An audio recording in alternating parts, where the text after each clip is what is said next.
bringing attention to the destruction of the 3 World Trade Center towers in New York City on September 11th, 2001, and a whole lot more. This is 9/11 Free Fall. Hi everyone, this is Andy Steele. Thanks for listening. The interview today is with Ziggy Zugam. He's one of the great writers for the Debunking the Debunkers blog. And in this interview, we talk about nano-thermite and about Mark Basile's fundraiser for a blind study of World Trade Center dust, which is still going on, just a little under $3,000 left to go now. And we talk about the view of the 9/11 issue from Iceland, where Ziggy resides. So stay tuned. I'll be playing that interview with him very shortly. But first, I want to start off today with some exciting news. The Rethink 9/11 campaign has raised the money it needs for its newest effort, which is going to involve renting space for a 29-foot by 13-foot billboard that's going to be situated directly across from the New York Times building during the month of November. Now, as was written in one of Rethink 9/11's releases that went out this week, it says, naturally, the opportunity to put a billboard right in front of the New York Times requires a personalized message. And so our billboard calls upon the Times to answer for its lack of coverage of this vitally important issue. On top of that, it will be seen by 100,000 people each day. And it's going to be right across from the Port Authority too, folks. And I know the area that they're talking about, even though I'm not from New York City myself. If you take a bus there, like I often do when I need to go, you're very likely going to walk by the New York Times building. It's an interesting building too, and just by itself, it's got this metal grate over it that says New York Times on it, and it kind of portrays this image that it's a very busy place with a lot going on inside. Well, right there across from it, there's going to be a before and after picture of Building 7 on this billboard. And the message on it is going to read in big letters, New York Times, where is your coverage of this? Over 2,000 architects and engineers cite evidence for the controlled demolition of Building 7. And this is going to be very cool. And it's not just going to target the folks at the New York Times, but also many of the people traveling in and out of the Port Authority also, which there are a lot of each day. Again, 100,000 they write here in this release. But great job to the people who organized that effort. Go to rethink911.org if you want to learn more about it and see what it's going to look like. And if you want to be there to celebrate this new billboard's unveiling, it's going to be on Saturday, November the 2nd. So again, go to rethink911.org to get more details as they are posted. Come out and show your support on the 2nd if you can. In other news, the new compilation video of C-SPAN calls is up, and among those calls listed is this one that was made to Tim Ryan on October 16th of this year. So I'm going to play that for you right now. Let's take a call now from Dan in Oak Ridge, Tennessee, on our line for Democrats. Hi, Congressman. Hi. My question is, we can't have progress in America until we first acknowledge reality first. With that in mind, given that NIST admitted that Building 7 was in free fall for over 100 feet when it fell on 9/11, which is only possible if pre-planted explosives were used, would you stand by the thousands of architects and engineers who are demanding a new investigation of its destruction? I'm not going to get in those kind of conspiracy theories. I think those kinds of things just open up some old wounds for many people who have had to deal with that. I think it is clear what happened on 9/11, and I think there's enough business that we need to do in the nation's capital to not get engaged in these conspiracy theories that, quite frankly, are a distraction. I mean, we have so many issues to deal with in the United States today, the level of inequality that we have today, investments we need to make into the future, and I think we've got to get away from these sideshows. We're not just the 9/11 issue, but we have a leader of a prominent conservative group stand at the World War II memorial and tell the president to put down his Quran. Now, if he's Muslim, fine, that's great, but he's been consistently said he's not. So to have these kind of immature, juvenile discussions, I think, distract us from the real issues of the day. And when you look at what's happening with the debt ceiling increase, the government shutdown, you look at what they're saying in China, you look at what they're saying in Europe, you look at what they're saying in Mexico, it's a joke. It's turned into an absolute joke. What kind of country are we going to be? I mean, are we going to be the country that leads the world, lifts up the world, shrinks inequality, closes the gap between the rich and the poor, invests in the renewable energies, addresses the climate change, makes these big investments? That's what we do. We're getting so distracted now with these sideshows that we're not the country we're supposed to be right now. So there you go, folks. Tim Ryan thinks he's got everything figured out. He ignores the free fall mentioned in the question, calls the whole issue a sideshow, and he compares questions about physics and 9/11 to some guy who thinks Obama is a Muslim, apparently. So, again, this is a way to marginalize and kick up some outrage instead of actually addressing the question. And maybe Tim Ryan actually is legitimately outraged because he doesn't want to deal with this issue or admit that he was wrong about it, if he's made comments before. I'm not sure. Or maybe he doesn't want to admit that he's part of a corrupt system that's keeping this issue held down. I don't know. I'm not going to get into his head. But with regard to the comment about Obama and Islam and the guy accusing Obama of being a Muslim, I wish our presidents and our politicians feared some kind of higher power. And I don't care what that higher power is, whether it was a man in the clouds or a giant turtle or something. I don't care. All right, anything that would humble these people and give them a conscience would be good, at least in my book. And I remember Kurt Vonnegut, in one of his books, I think it's Man Without a Country, he was talking about psychopathic personalities. He calls them PPs for short. And I'm not labeling the congressman a psychopath. I don't want to get into that on this show. But his answer did make me think of this. And I'm going to read the quote. Vonnegut writes, "So many of these heartless PPs now hold big jobs in our federal government as though they were leaders instead of sick. They have taken charge of communications and the schools, so we might as well be Poland under occupation. They might have felt that taking our country into an endless war was simply something decisive to do. What has allowed so many PPs to rise so high in corporations and now in government is that they are so decisive. They are going to do something every bleeping day, and they are not afraid. Unlike normal people, they are never filled with doubts, for the simple reason that they don't give a bleep what happens next. Simply can't." So, with that in mind, let's hear Congressman Ron Kind, who was asked about 9/11 Building 7 a day before Tim Ryan was. This is on the 15th of October. We're talking with Congressman Ron Kind, Democrat of Wisconsin, sits on the Ways and Means Committee, as he said. That's the tax writing committee. He's also the chairman of the New Democrat Coalition. Karen in Virginia Beach, Democratic caller. Hi, good morning. Such a volatile topic this morning, but I'd like to know, since there's more than sufficient evidence that Building 7 was brought down with explosives on 9/11 to warrant a new independent investigation of its destruction, why is Congress and the media ignoring the 9/11 victim family members and the thousands of building experts who are demanding one? Well, Karen, unfortunately, that's a little bit out of my wheelhouse. I really haven't focused that much attention on what the effects of 9/11 and this latest allegation that's out there. But from what I've seen, from all the evidence and briefings that I've seen, this seems pretty conclusive to me. It's time for us as a nation to move on. We can keep going back and revisiting that episode, but I don't think you're going to find much support on Capitol Hill to waste a lot of time going down that path once again. Loves Park, Illinois. So there you are, apparently investigating a glaring and provable falsehood in the official story of the biggest mass murder in U.S. history would be a waste of time, at least according to Ron Kind. All right, again, you heard it. He doesn't care. He pretty much conveys that with his answer. He acts like it's something that happened 100 years ago, 9/11, instead of 12 years ago. Like we're talking about the Civil War instead of the first shot in the War of Terror, which continues right to this day. All right, so no skin off his nose whether there were pre-planted explosives in those buildings and all of those people died. He's got his own agenda there in Congress, and he's not looking back.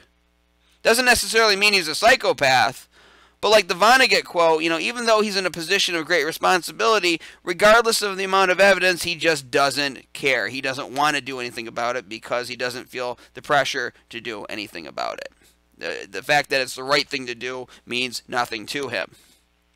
So those are your representatives in Congress, folks. You can see more of that at 911freefall.com in the 4th compilation video.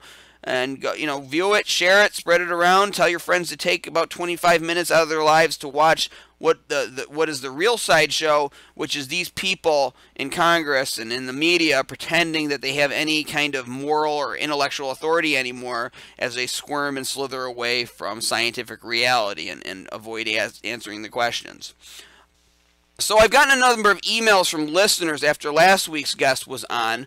The guest last week was Elizabeth Woodworth. She's one of the great writers for globalresearch.ca, and she was talking about her research into Google and search engine manipulation of 9/11 truth links. People have been reporting their own observations and irregularities with Google and controversial topics to me. I forwarded those emails to Elizabeth for her own notes, so great job. Keep the emails coming. I want to hear from all of you. Again, if you want to contact this show, the way to do it is go to 911freefall.com. There's a form to fill out on the left-hand side. Very simple. Just name, email address, and write your message. I will read it, and I will respond to it if necessary. But last week's show and all of these emails, it kind of got me thinking about Edward Snowden and this article that's been up on 9/11 Blogger for a while. It was originally published in the London Guardian in June of this year, and the title of the article is Edward Snowden, the whistleblower behind the NSA surveillance revelations, and the subsection of the article that 9/11 Blogger uses as the title is You Can't Wait Around for Someone Else to Act. And it talks about Edward Snowden's life and background in the very beginning of the article. Then it leads to this. I'm going to read a quick excerpt from the article. He said that he watched as Obama advanced the very policies that I thought would be reined in. And as a result, I got hardened. The primary lesson from this experience was that, quote, you can't wait around for someone else to act. I had been looking for leaders, but I realized that leadership is about being the first to act. And this is something that I always tried to impress on my students when I was in the Peace Corps.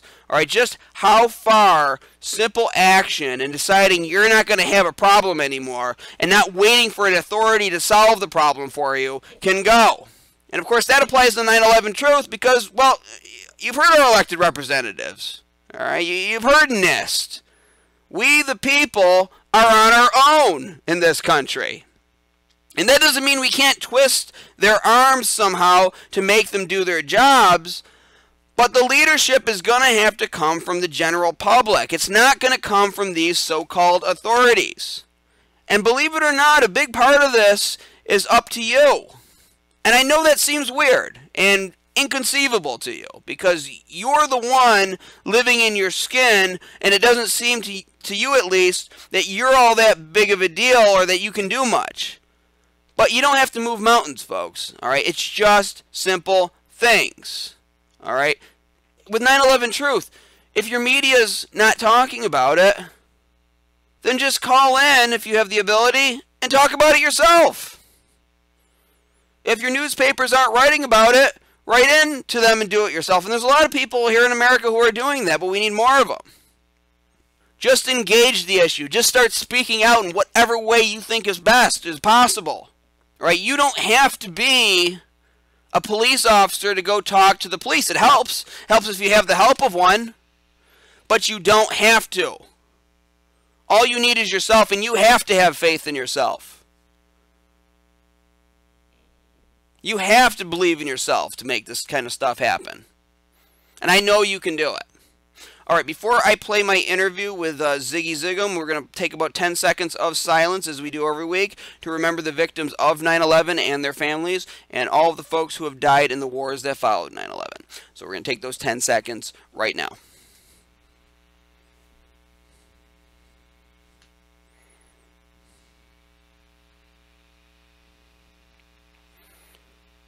And that is 10 seconds.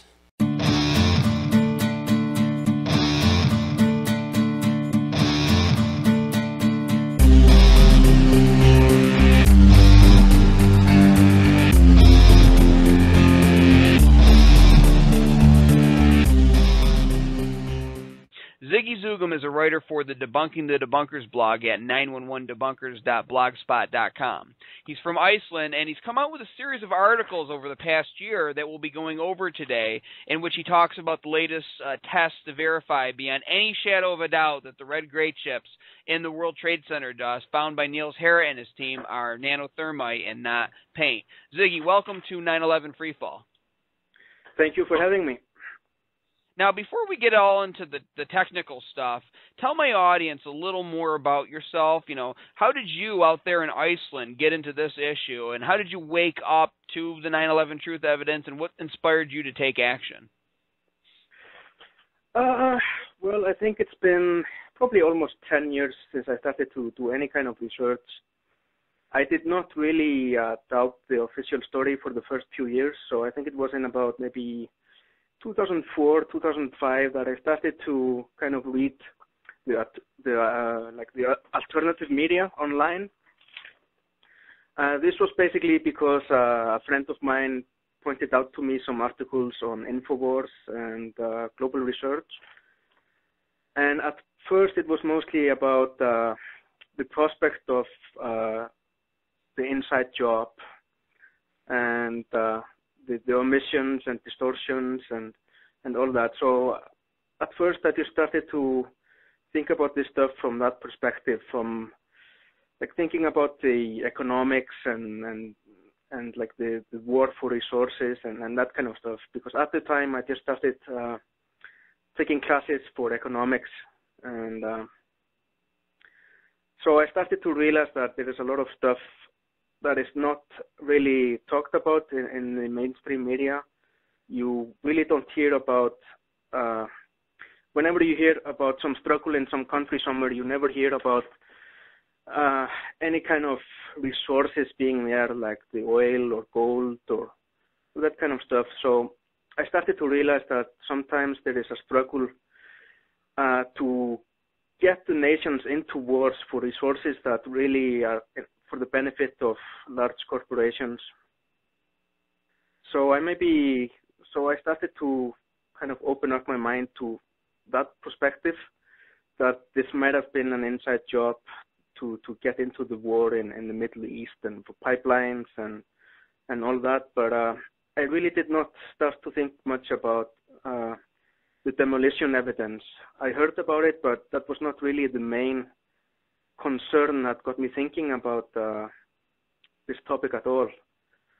So I have mostly Infowars to thank, and global research, and kind of alternative media sites like that. Right. A lot of people are woken up by those sites you just mentioned. We had a writer for globalresearch.ca on the show last week talking about the manipulation of Google search results. But that's really interesting. I love hearing people's stories about how they woke up. And I think you mentioned to me, maybe in our email transmissions, that you wholly supported a lot of U.S.'s actions in the world before waking up to this evidence. Is that correct? Yeah. That's one of the things that people hear, especially around here in Europe. If you start to question 9/11 or any of the wars, it doesn't matter if it's Syria or Afghanistan or Iraq. If you start to question it, people will accuse you of just hating Americans. But I, for example, my background is completely right-wing, and I used to support right-wing politics, and I used to like NATO, and really I used to love the America. I used to want to go there to study and live, and like I'm certainly was not did not grow up as a leftist or anything like that. I mean, my background is all right-wing politics and NATO, and like I used to talk. I used to degrade like left-wingers and commies and all that. I used to make fun of these kind of people, but now I just have a completely different perspective right now. I don't really like to divide politics into left and right anymore. It's just it's an illusion, basically. And so I'm seeing that with a lot of people who still say these kind of things, but you see there's all kinds of kind of pretty big names, right-wing names, writing alternative news these days. You see even people writing for InfoWars and Global Research, individuals that used to be high-level government officials, even working for Bush administration and Nixon and all that kind of stuff. But so people from all walks of life are starting to wake up to this new reality. They're kind of starting to rethink what they used to believe about politics. Right, it's a real eye-opener, and it does wake you up to the true nature of what's going on, and no longer you can no longer be divided into just one of these two little boxes of right or left or whatever kind of political divisions are drawn within your particular country or within the world. And you talk about your friends accusing you of hating Americans. In my opinion, you're doing more for Americans than a lot of Americans themselves are doing, and you should be commended for that.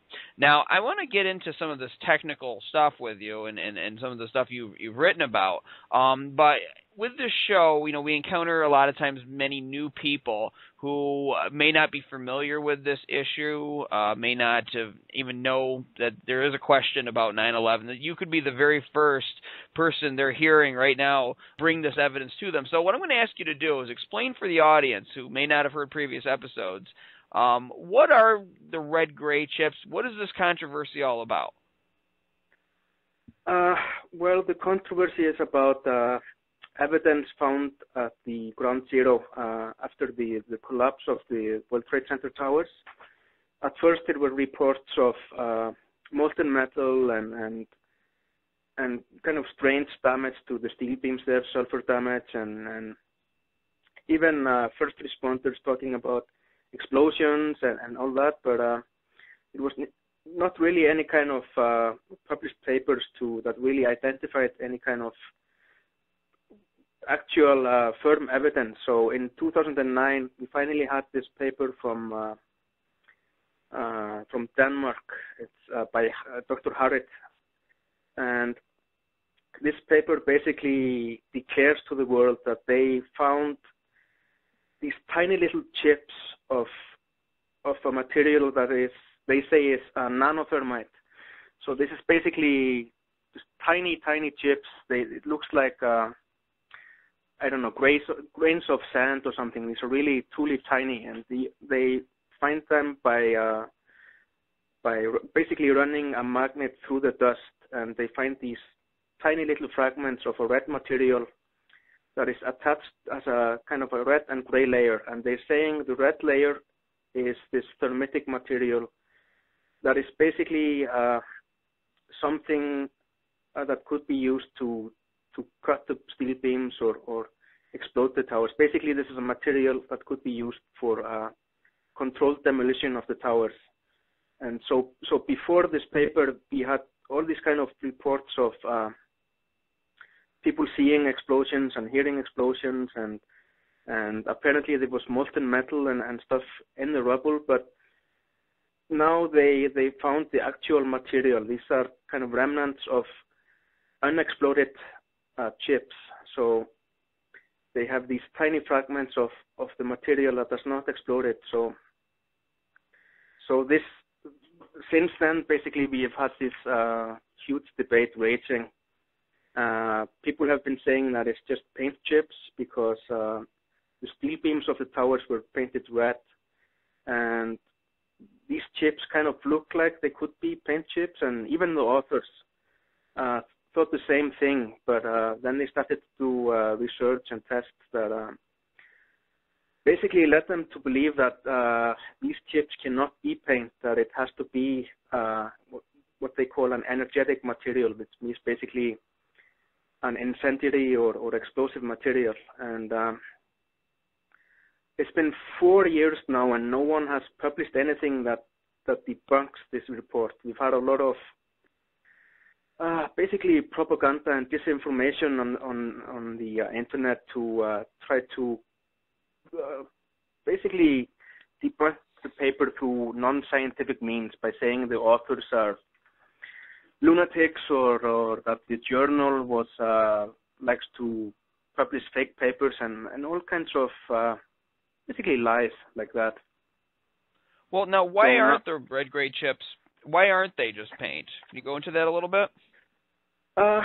Yeah, well, they did test that, for example, they put them in a paint solvent, and even after 50 hours of soaking in paint solvent, they still remain firm and hard, while they tested known paint chips, and they simply became soft and limp and just dissolve. And then these chips, they can, when they're heated up, they ignite, and they release a lot of energy, and the most important thing is that they leave behind these tiny spheres of molten metal, molten iron, basically.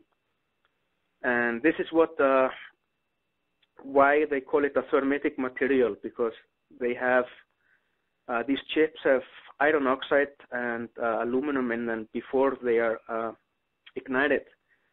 But then they leave behind these molten spheres of basically reduced iron. So it's not iron oxide spheres, it's these molten spheres of iron and aluminum oxide. And this is basically what defines a thermite reaction.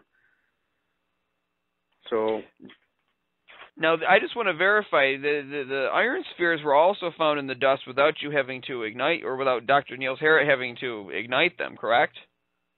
Yeah, that's the thing. The dust was full of these iron spheres, and even some governmental reports noted them, but they were never explained. They were kind of just ignored. So now this report states that they found a material that leaves the same spheres when it ignites. So it seems that we have found the culprit of all those little spheres found in the dust.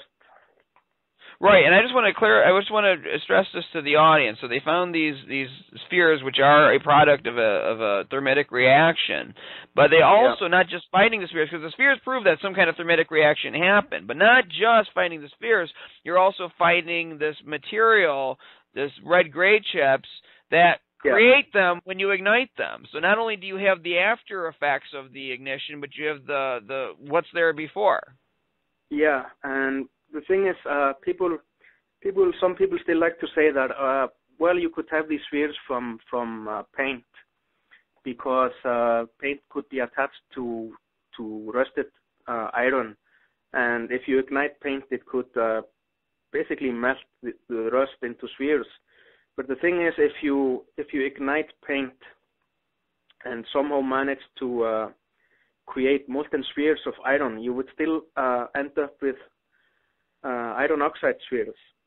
This is what happens anytime with conventional combustion. You end up with an oxide. But thermite reaction is the complete opposite. It actually takes away the oxygen, so you end up with reduced iron. And this is why the evidence for a thermite reaction is so strong. Now, I just, quick question, playing devil's advocate. Didn't Dr. Millet's report, didn't he refute all of this? Can you talk about him? Yeah, this was Reverend Chris Moore of the James Randi Educational Foundation, and the so-called debunkers there. They ended up financing what they called an independent scientist to replicate the report by Harrit. But there's many things wrong with that report. Well, first of all, Millet never actually published the report, so it never really did anything. But besides that, there's all kinds of problems. Like Dr. Millet had actually done research for the government. He actually did tests on the World Trade Center dust before, and a whistleblower for the EPA actually accused him of fraud for that research. So, I mean, he was not really calling him an independent scientist was not really right, and he was probably the worst possible choice of a scientist to do this kind of work, because he had been accused of fraud for these kind of experiments before. But even if you leave that kind of behind and just look at the report, it seems that there was when people started to take a closer look at the report, they started to question if he actually was studying the same red-grade chips as Harrit et al. Studied. Because some of those authors had warned Chris Moore before they started that there was all kinds of red chips in the dust, including paint chips and all kinds of materials. So you have to be, anyone studying the dust has to be careful to choose the correct kind of red-grade chips to make sure they are studying the same material as Harrit. But basically what people have found is that he most likely was not studying the same chips, because basically when you start to take a really close look at his chip, you find that the red layer does not really match the red layer in Harrit's paper, and the gray layer also does not really match. So from the start, it just looked like he was studying something else, and people don't really know what he had studied, but it looks like he wasn't studying the same chips. Now, has there been any outreach to Dr. Millett to say, hey, you're studying the wrong chips, and this is what you should be looking for, test that?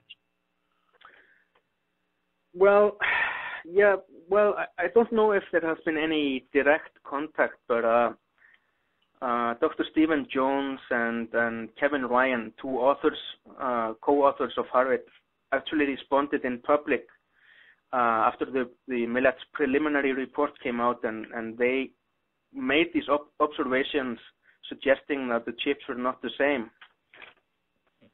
But the debunkers have always just taken Millet's word as the truth, and they pointed out that Millet has what they consider as superior evidence, which is the FTIR graphs, which are supposed to be this conclusive proof that he has paint chips.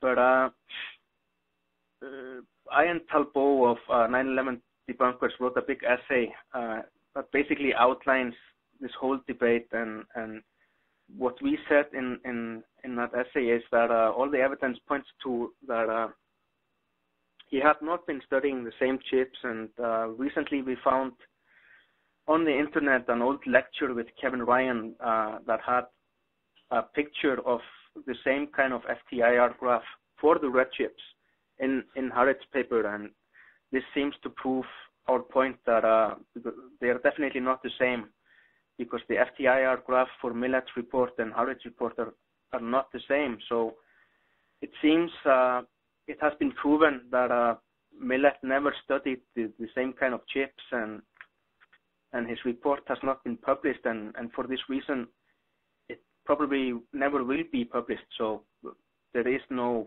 debunking of Harrit. Right. There's been an open letter from Dr. Jones and from Kevin Ryan stating that she's not testing the same kinds of chips. It's out there in public. He doesn't need a singing telegram to make him aware of it. Obviously, if he's checking up on his research, he should be aware of it. So the information is out there. There is no excuse for Dr. Millett to not be aware. Yeah. Well, another thing about the Millet report, for example, is that Millet never tried to debunk the iron sphere evidence. He never tried to ignite his chips. So he never really addressed the main evidence in Harrit's report. But now we have Mark Basile, who he has already pretty much replicated the Harrit report, including the ignition tests, and he has confirmed the results. So he has confirmed that these chips ignite and they leave behind these iron spheres. So what we are doing now is basically trying to get another report published that replicates and confirms Harrit's report. So there won't be any chance to really doubt this anymore. I mean, this will really be the final word. And right.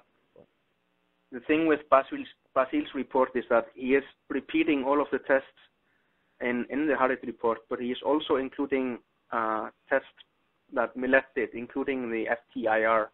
So, I mean, there won't be any room for any kind of speculation or anything. And he's doing even more than that, because he is having an independent lab repeat his tests. So there will be an independent lab confirming his work, and this lab will not know what material they are testing or that it comes from the World Trade Center or it has anything to do with 9/11. So, I mean, there won't be any chance to accuse Basile or anyone else of being biased or any of that kind of stuff. So, I mean, there will be no chance of just hand-waving this evidence away. I mean, this should really be a game changer. Right, this is going to be a blind study, folks. So that means whoever is going to be conducting the test is going to have no dog in the fight whatsoever. They're not even going to know that the dust came from the World Trade Center. I don't know how more unbiased you can get than that. An independent referee, if you would, to conduct the tests and give a verdict. Now, Mark Basile has been pursuing this for a while, and I'm up here at markbasile.org, and our audience can go there too, markbasile.org. And you can see a little thermometer there that's keeping track of the money raised. Now, what you guys are trying to raise, if I remember right, and actually it says it right here on the right-hand side of the page, the goal is $5,000. And so far you've got, the thermometer says looks like it's, and I'm not good at estimating these things, it looks like it's a little over 1,500, is that it, or is it 2,000? Yeah, it's over 2,000 now. Over 2,000. Okay, so we're about a little shy of $3,000 away from being able to raise the money for this. And I'm going to tell you, if you're a debunker out there and you're listening to this video, so you can leave nasty comments, you should want to donate to the study too. You should want to donate. Everyone should be meeting halfway because you want to have the same results. You want to have your case proven. Okay, so it's markbasile.org. All right, prove us wrong. Go ahead and donate money to this study, to the blind study, to see what's in the dust. What are those red gray chips? If you think they're just paint, you should be contributing that $5 in your wallet right now to settle the issue. Okay. Now, I want to ask you, before I move on to the point I wanted to ask you, do you have anything else that you want to say about raising this money, about what Mark Basile is doing, anything that our audience should know about, with regard to this experiment? Yeah, well, there is the option there is the PayPal option that goes directly to Mark Basile. So if people don't like the idea of like going through the aneta.org, they have the option of using PayPal. And well, the $5,000 estimate was just estimate for the cost of the blind lab testing. But I mean, if we can raise more money, we would like to do that because ultimately we would like to pay for the publishing of the report and preferably I would love it if we could pay for open access. So, I mean, the more money, the better. And this may actually end up being more than one report. The amount of data we have right now is so huge that Basile may actually end up having more than one paper to publish, I think. Right, and again, folks, regardless of how you feel about this issue, regardless of which side you are on, you should want to be behind this, if for no other reason than to settle the issue, than to attack the controversies. Everybody has an interest in contributing to this effort, and I commend you guys for getting behind this and for Mark Basile for doing what he is doing, because this is the kind of work that our own government should be doing, that the National Institute of Standards and Technology should be doing. But they refuse to. They won't test the dust samples for explosives. They say because they don't expect to find any explosives. I have a sneaking suspicion that perhaps they won't do it because they may expect to find it. I want to ask, why do you think that there is a similarity in appearance between the paint chips and the red-gray chips that ignite as a thermitic reaction? I realize this is just speculation, but it's not bad speculation because it's a good, valid question. Why do you think that there is such a similarity? Do you think that there could have been something mixed with paint? Is that possible? This is a very good question. I mean, I can only speculate, but yes, it is possible to mix this kind of material with paint, but we don't really know how this was done. But if people want to ask themselves why they chose this material and not some conventional explosive, for example, you can offer all kinds of reasons for that. Like maybe maybe they would like to have some material that, for example, the like investigators would not know about. This is a new material, so anyone looking through the dust would not know that this material exists, and the dogs sniffing for explosives would not alert because of this material. And you could also speculate that it is convenient to have a material that, you know, if you would end up with tiny unexploded fragments of it, it would just look like the paint. So, I mean, if you want to do this in secret, this kind of material would seem like a good candidate. So, but I can only offer speculations. Well, that's interesting, though. So bomb-sniffing dogs can't smell this if they're going through the wreckage there trying to find explosives? No, I don't see why they should.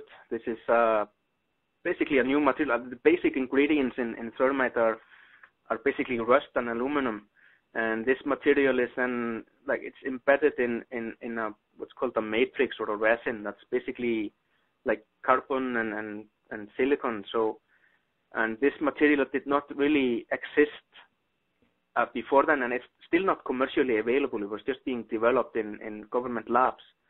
So there's no reason why any bomb-sniffing dog would be trained to recognize this material. That is very interesting. Now, you know, let's say, okay, we get this. We prove beyond a shadow of a doubt that these red-grade chips are not paint. All right, even the other side agrees with it at the end, let's say. What happens from there? All right, in a perfect world, what happens? I want you to say, but then readjusting for the situation that we're in, what should the movement do with the results? I think this is going to be just one of many reports, one of many studies that is end up going to get us to court, and I think the movement will end up probably through architects and engineers for 9/11 Truth. They will probably use this kind of evidence to sue NIST, to sue the government, and basically this will get us a new investigation.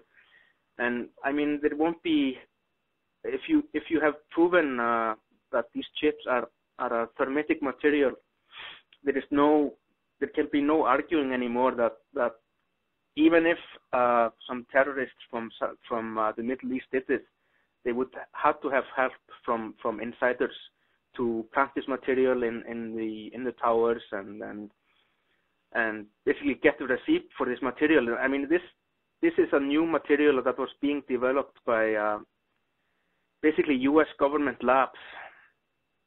So there would be no question anymore that this was an inside job, and basically we would be going to court, getting a new investigation and getting people to jail. I mean, this would really, I mean, there would be no way to hide this and to silence this. This would really, there would be no questions anymore. Well, it would be another game changer, just like we talked about last week. Tony Zambodi was talking about the issue of the stiffener plates that were omitted from one of from NIST's report about the World Trade Center 7 collapse.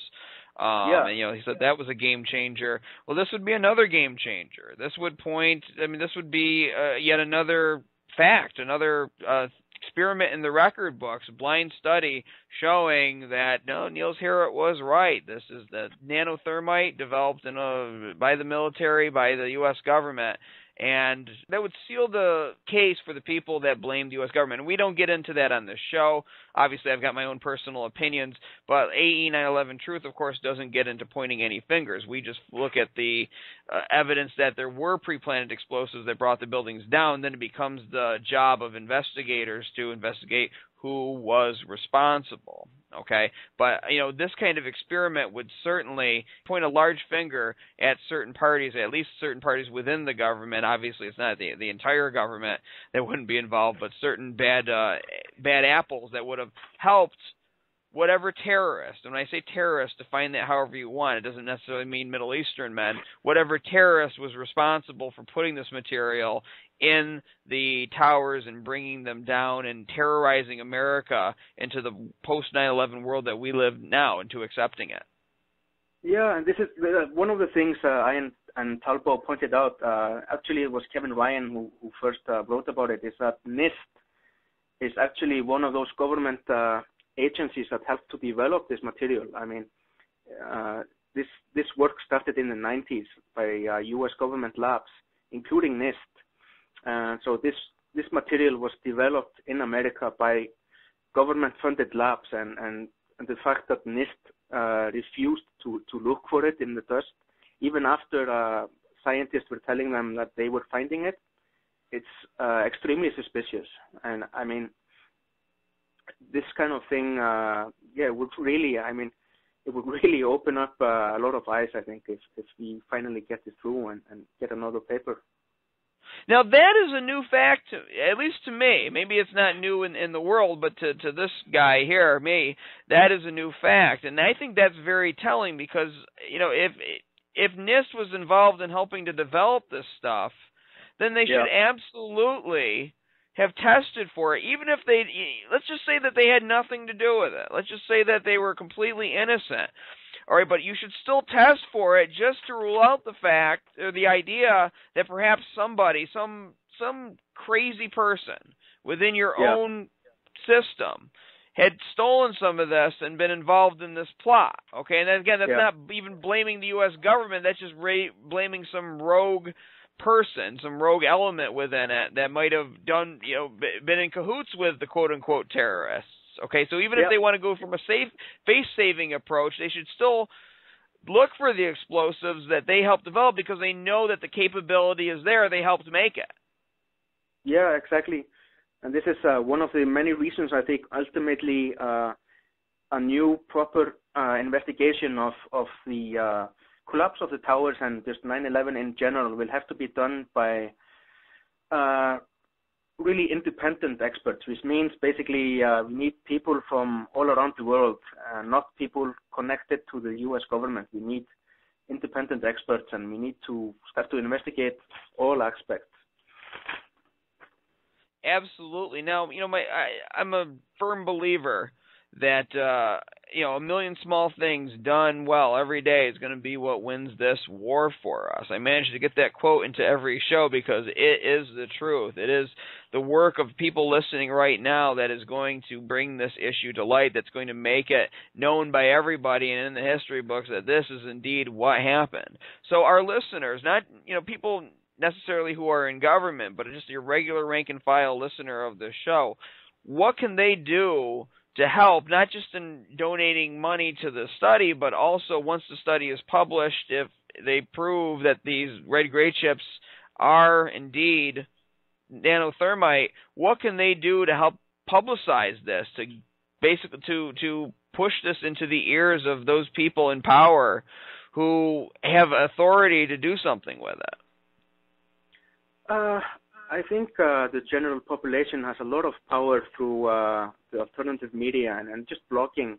So just write stories on your blogs, tell people about this, and just start supporting 9/11 truthers, start supporting AE 9/11 Truth, and start sending letters to your favorite mainstream media personnel and the television shows and everyone, and just ask them to start look at this with an open mind and try to get these. I mean, Niels Harrit and Richard Cage and all these people, they should be on CNN and Fox News and like they should be on all the mainstream media. They should be discussing this openly and people have to know about this. And I think that is a large part of the strategy so far by the debunkers has been to kind of silencing the debate by basically painting everyone in the 9/11 Truth movement as like nutcases or fringe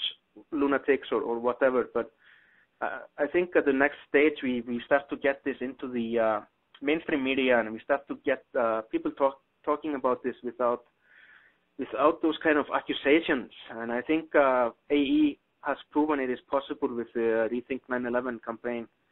I think people are starting to open their minds and at least they are at least willing to listen, I think, now, and without calling people names and all that. I think the public actually wants to hear more, because everyone is so aware now of the corruption of the banks and of the government and the warfare, and so I think we're starting to be in a kind of a new era. Right, it's a great awakening that's happening right now, and much of it is thanks to the internet, to the ability of people like you and me to be able to get together on a show like this. The ability of me, someone just like me, a regular guy, to have a show like this that can reach whoever wants to listen to it, and for you and me to get together and talk about this, it's amazing. It's a testament to technology, to human innovation, and I think it's going to be what saves the world. And that's what's going to be what goes down in the history books, is the internet age and how this great crime was exposed because of it.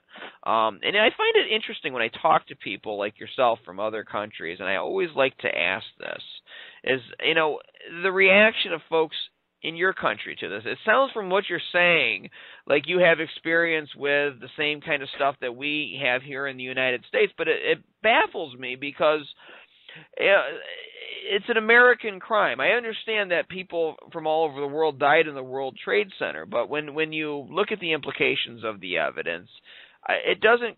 The finger doesn't point back at Iceland, and so it just makes me wonder. First, verify. Do you have the same kind of reactions in Iceland from the general public to when you talk about this evidence? And if so, why do you think that is?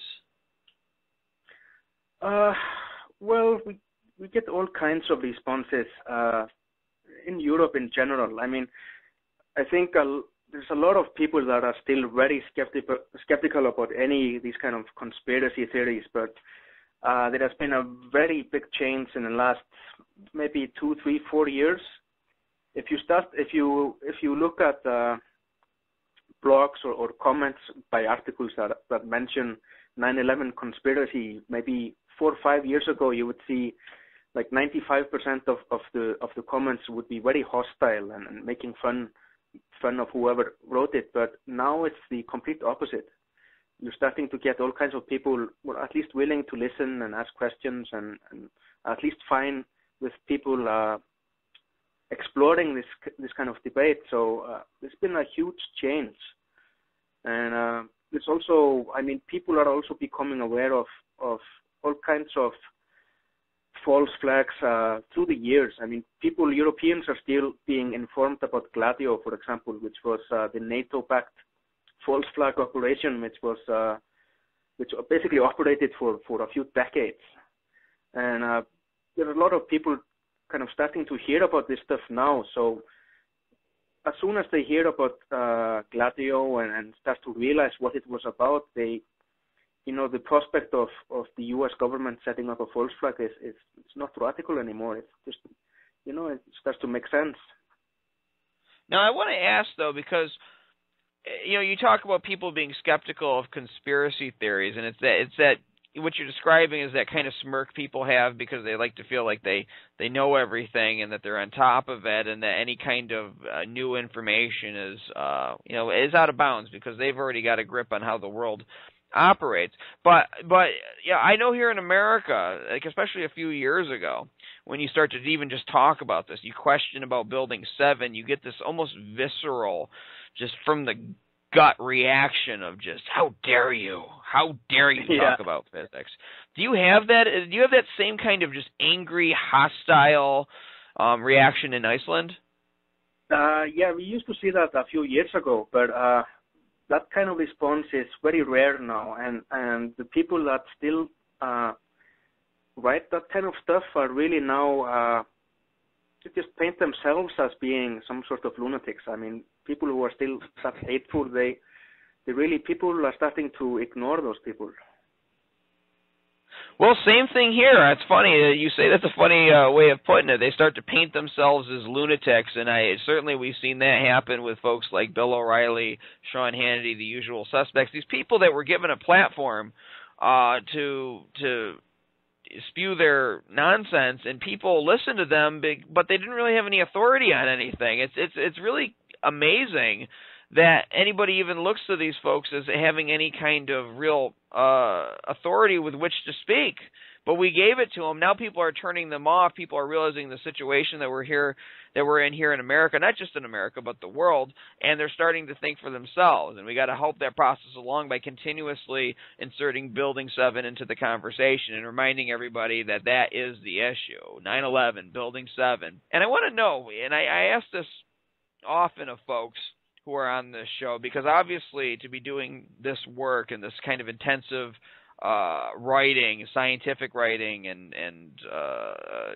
trying to raise the money for this blind study, you have to have something driving you. And so I want to know, what gives you hope? What drives you? What do you see out in the world that gives you hope, that lets you know that we are going to have victory in the end, and that this is going to be exposed for the world to see? Well, I did not start going through this kind of doing all this work because I was sure it would. I mean, I am pretty sure that eventually it will, the truth will out. It's only a matter of time. But I think the real reason I'm doing this is because I don't want to end up 30 years from now looking back and like realizing that I did nothing. I mean, even if things go really badly, or if we expose the truth, I mean, I want to make sure that I at least try it. Exactly. I feel the same way, and it's amazing when I talk to folks, no matter where they are from, whether they're here in the United States, whether they're from other countries, how much I have in common with them. That, it's the same thing. I don't want to look back and say that I was on my iPod, that I was talking about crap I bought on eBay at this time in my life, and all this important stuff was happening. I want to be able to say that I tried, I did my best, and we succeeded, and I think we will. I think that a lot of it is just sheer will, being unafraid of speaking out, even if it's socially hard, even if the circle that you run in or that you are surrounded by gets uncomfortable with this information and doesn't want it spoken out loud. That's only a sign that you need to speak it louder and speak it prouder and tell the truth. Yeah, and things really are starting to change. I mean, there's been a huge change in attitude overall in especially the last 2 or 3 years, and it's really starting to look like we might be succeeding, and things might be starting to change, and I really think it's going to happen. Like in the next maybe 2 or 3 years, I think we're going to see some development. We are hitting a turning point, but we got to keep pushing on that boulder, and it will fall off the mountain and into the ocean. And this post 9/11 world will end when the truth sets us all free. Ziggy Zugam, I want to thank you for coming on here and for being on 9/11 Freefall. Thank you very much for having me. Thanks for listening. Remember, folks, this program is on No Lies Radio every Thursday night at 10 o'clock Eastern, 7 o'clock Pacific. This is Andy Steele saying have a great week and good luck.